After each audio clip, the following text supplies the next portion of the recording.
C'est rare. Et que tu n'as pas l'habitude de faire un potiche.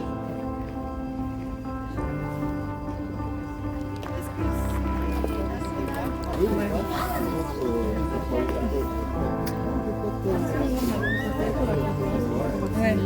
Bon.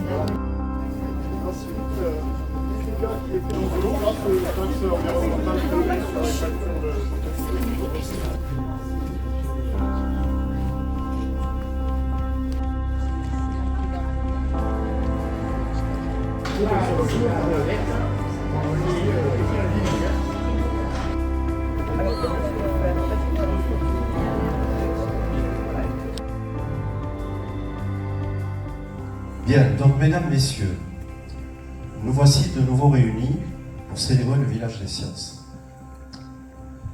Éphémère, mais ô combien nécessaire, ce lien unique de rencontres multiples, et j'insiste sur le mot multiple, est l'occasion de démontrer l'accessibilité des sciences et, mieux encore, de déclencher l'éveil, le goût pour l'intérêt au mystère de la vie et au mystère de notre planète. Alain Aspect vient d'obtenir le prix Nobel 2022 pour ses travaux sur la physique quantique. Interviewé à cette occasion, il a rappelé que la science n'est pas un problème. La science est la solution. On a tendance en ce moment à inverser les choses. Donc la science n'est pas un problème, la science est la solution. À l'heure où le thème de cette année est le réchauffement climatique, nos jeunes ne pourront agir que s'ils comprennent et s'ils s'éveillent pour être acteurs, individuellement et ensemble, de leur avenir. Être moins énergivores et moins pollueurs. Alors vous savez qu'il y a des personnages célèbres qui ont été des précurseurs à cette sensibilité. Je ne citerai que Antoine de Saint-Exupéry, qui il y a presque 80 ans témoignait dans Le Petit Prince de façon touchante, à la fois écrite et par l'image, de son respect de la nature. Peut-être aurions-nous dû installer le village des sciences sur l'astéroïde P612 du Petit Prince. Mais non, notre Ariège est trop belle. C'est encore Saint-Exupéry qui écrivait « On ne voit bien qu'avec le cœur, l'essentiel est invisible pour les yeux ».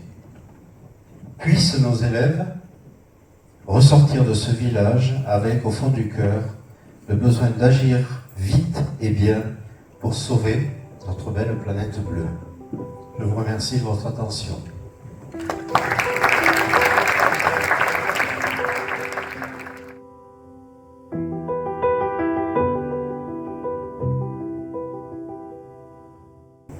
Bien, bonjour à toutes, bonjour à tous.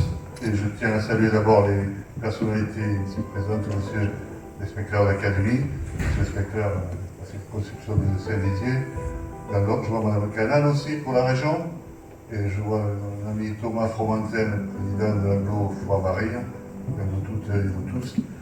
Très heureux de la représenter pour cette inauguration de cette édition de ce village des sciences en Ariège. Au-delà de la pérennité de cet événement phare pour notre territoire, nos scolaires et les passionnés de sciences, je ne peux m'empêcher de regarder quelques années en arrière.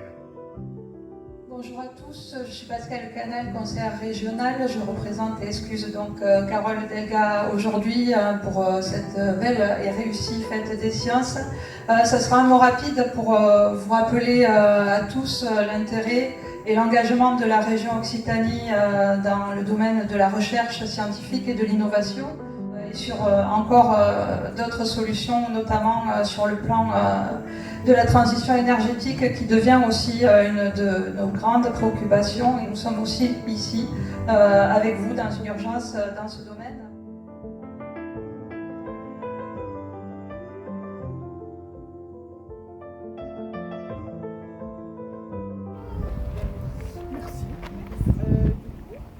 Je laisse le plan avec tous les stands qu'il y a à faire.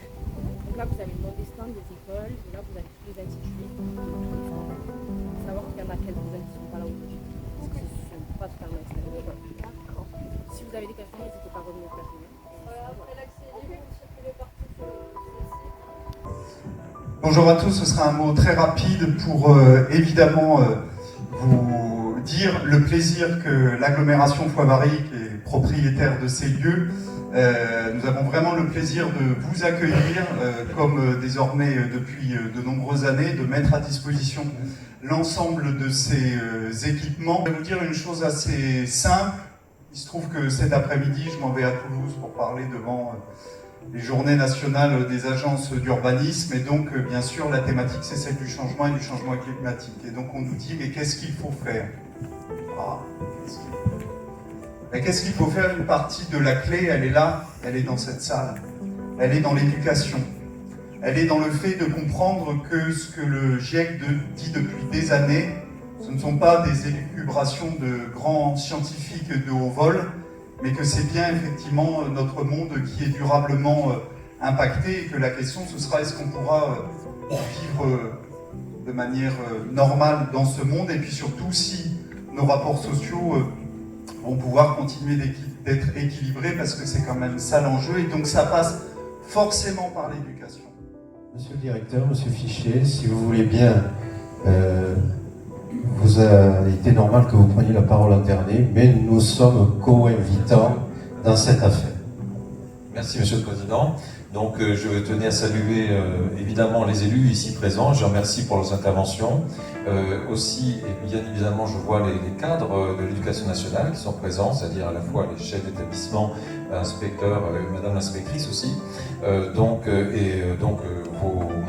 les personnels qui travaillent autour de cette fête de la science, et évidemment toutes les personnes, les associations et au premier chef celle qui est de la fête de la science, voilà, qui s'investissent depuis des années, une trentaine d'années, c'est ça quand même, maintenant autour de la valorisation de la science. Donc moi j'ai un propos très simple aujourd'hui, c'est de voir comment est-ce qu'on peut, par rapport au sujet qui est le nôtre aujourd'hui, mais depuis longtemps et qui le sera encore longtemps, la question du dérèglement climatique. Un mot là-dessus, moi je remarque une chose, c'est que en ce moment nous manquons d'essence. Je reçois des SMS en ce moment comme quoi on commence à avoir des professeurs qui se posent la question est-ce que je peux venir demain au collège ou à l'école pour enseigner, et vous savez qu'on a des endroits où les bus ne peuvent plus arriver, donc c'est pas encore le cas dans notre département. On va peut-être manquer de gaz bientôt, donc pour des raisons autres qu'une simple grève, j'allais dire, donc peut-être même aussi d'électricité cet hiver. Vous savez qu'on a la moitié de nos centrales nucléaires qui sont en carénage et nettoyage, et c'est pas juste un brossage de dents, c'est plus compliqué, vous savez bien. Donc on est dans une situation où on va manquer d'énergie. Je pense qu'on est en train d'expérimenter une grave question, c'est est-ce qu'on peut, chacun à notre place, est-ce qu'on peut consommer moins d'énergie? Comment on peut faire avec moins d'essence? Comment on fera cet hiver avec moins de gaz, avec moins d'électricité? On est en train d'expérimenter la question, qu'est-ce qu'on peut chacun faire si on n'est pas contraint par une force extérieure? Est-ce que nous, on pourra décider de consommer moins d'essence, de consommer moins de gaz, consommer moins d'électricité, de ne pas jeter n'importe comment les déchets, etc. Cette question, si vous voulez, on est en train de l'expérimenter, contraint et forcé ces jours-ci.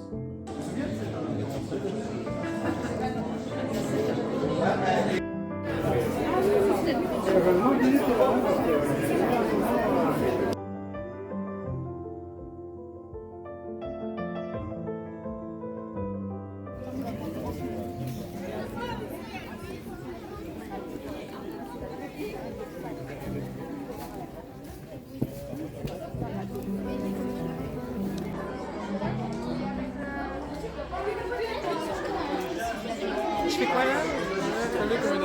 Vous êtes populaire.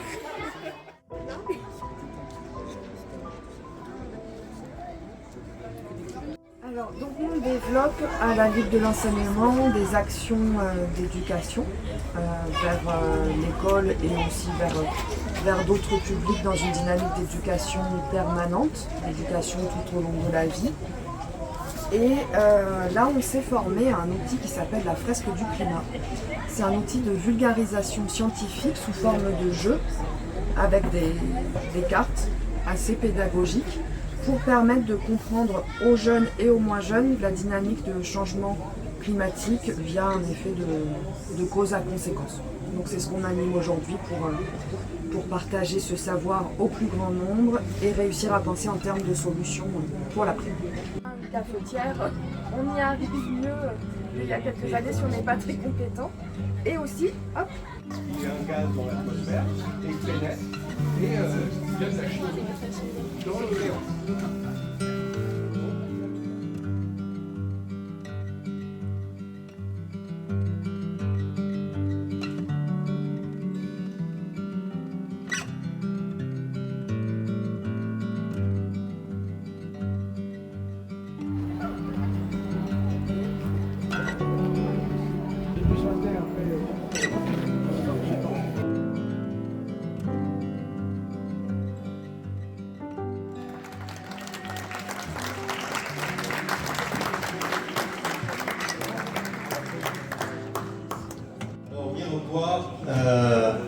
Je voudrais vous féliciter parce que c'est la première fois que vous venez.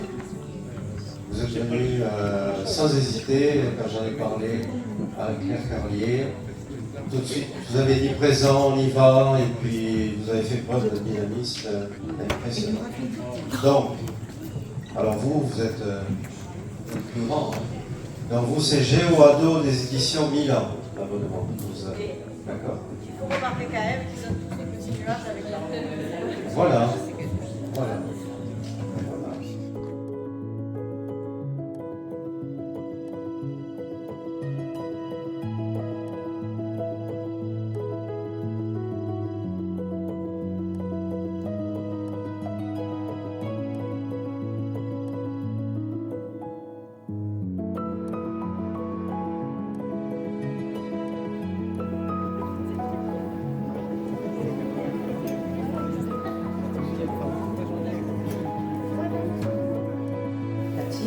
Les enfants vont expliquer ce que c'est. On a un diaporama juste pour vous présenter quelques photos de notre projet. À la fin de la présentation, il va y avoir la diffusion du film. Et puis si vous avez des questions, on pourra certainement y répondre après. Voilà, il y en a environ 30 minutes en tout, film compris. C'est le ministère de l'Environnement, de l'Éducation, de l'Office français de biodiversité qui a lancé cet appel à projet. Nous envions notre enseignant du professionnel de l'environnement pour déposer un dossier de candidature.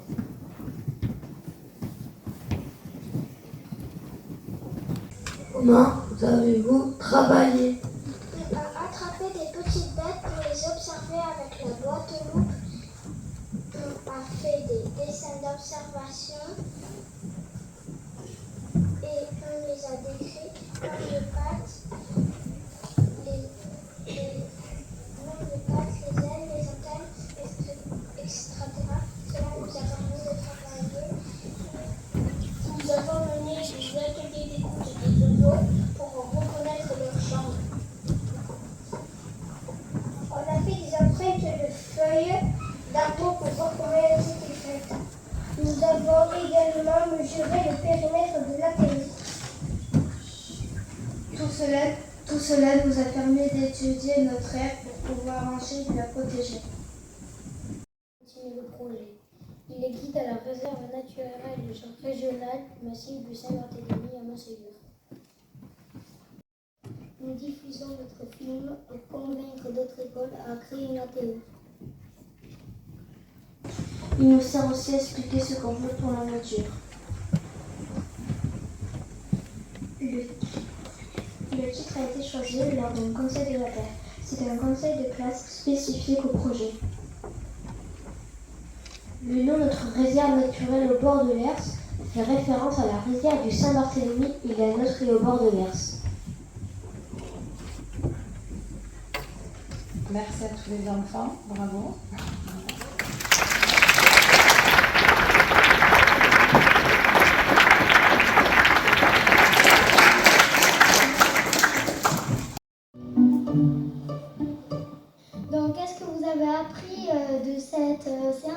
maîtresse? On a appris à dessiner sur une feuille. Ça va être de les collecter, de ramasser toutes les feuilles que vous voyez sur notre R et que vous puissiez dessiner le contour et les détails sur une feuille de papier.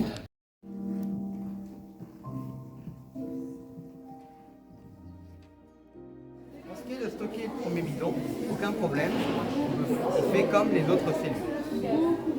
Pour ce qui est du deuxième bidon, on peut pousser le premier et mettre le deuxième.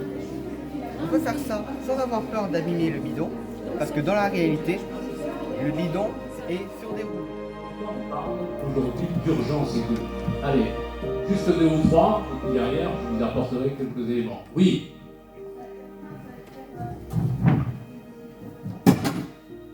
Pas bien entendu, et peut-être qu'il y a un deuxième micro. Urgence, ça veut dire qu'il faut le faire au plus vite. Ça veut dire qu'on parle de quelque chose qui peut faire plus vite. Oui, ça veut dire que la situation est suffisamment importante et peut-être grave pour qu'on s'en occupe. Oui. On parle d'urgence écologique? Non? Bon, on va partir de ça. On parle d'urgence écologique parce qu'il y a 4 aujourd'hui dimensions ou 4 indicateurs qui nous font dire que effectivement nous nous mettons en péril nous-mêmes et nous mettons en péril la planète dans 4 dimensions et à travers 4 exemples dont vous avez sans doute entendu parler, même si le premier, on en parle beaucoup et beaucoup plus que les autres, c'est ce qu'on appelle le réchauffement climatique. En gros, il fait plus chaud aujourd'hui, il y a 30 ans, 40 ans, 50 ans, 200 ans. Le mot réchauffement climatique. Est-ce que le pétrole est une pollution? Non, c'est l'usage du pétrole.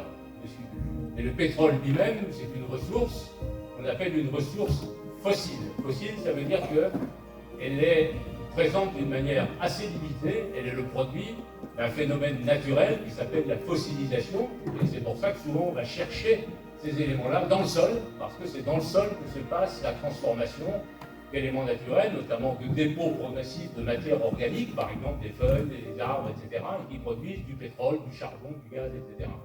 Mais le pétrole en soi, non, c'est l'usage qu'on en fait.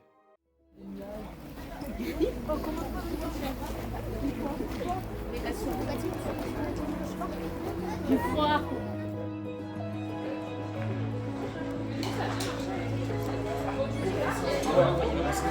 Ça marche très bien.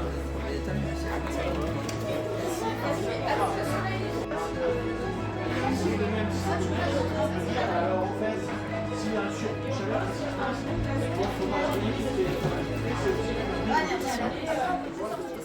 avec le peigne ici, ça n'a rien de plus aujourd'hui parce que l'euro parce que c'est des gros messages des fois pour les enfants, les ados, pour les adultes, pour la pause de la veille. D'accord. Semaine mondiale. Nombre d'insectes pollinisateurs sauvages, comme le bourdon, l'abeille sauvage ou certains papillons, sont également en danger.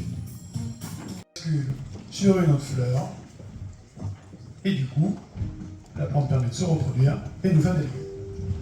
Donc, comme je vous disais tout à l'heure, on a récupéré un document qui montre la différence avec pollinisateur et sans pollinisateur. Donc ça, c'est ce que vous pouvez retrouver. Comme tout à l'heure, comme a dit la vidéo, ça se répète, si les abeilles venaient à disparaître, effectivement, ça deviendrait très très compliqué pour nous. Tous les fruits et beaucoup de légumes viendraient à disparaître. Et ça, vous l'avez déjà vu et entendu. Je ne vais pas redire tout ça. Le taux de mortalité des abeilles domestiques atteint fréquemment les 30% par an aux États-Unis. Et en 2013, ce taux dépassait les 20% dans de nombreux pays d'Europe du Nord. Bonjour, nous sommes les élèves du collège de Mirepoix et nous avons travaillé sur le thème de... Alors, je voudrais d'abord savoir, est-ce que c'est la première fois que vous venez au village des sciences? Oui. L'école, non, mais nous, oui. Alors, on a fait des affiches, on a fait des tests pour faire la course des levures. On a regardé des yaourts moisis avec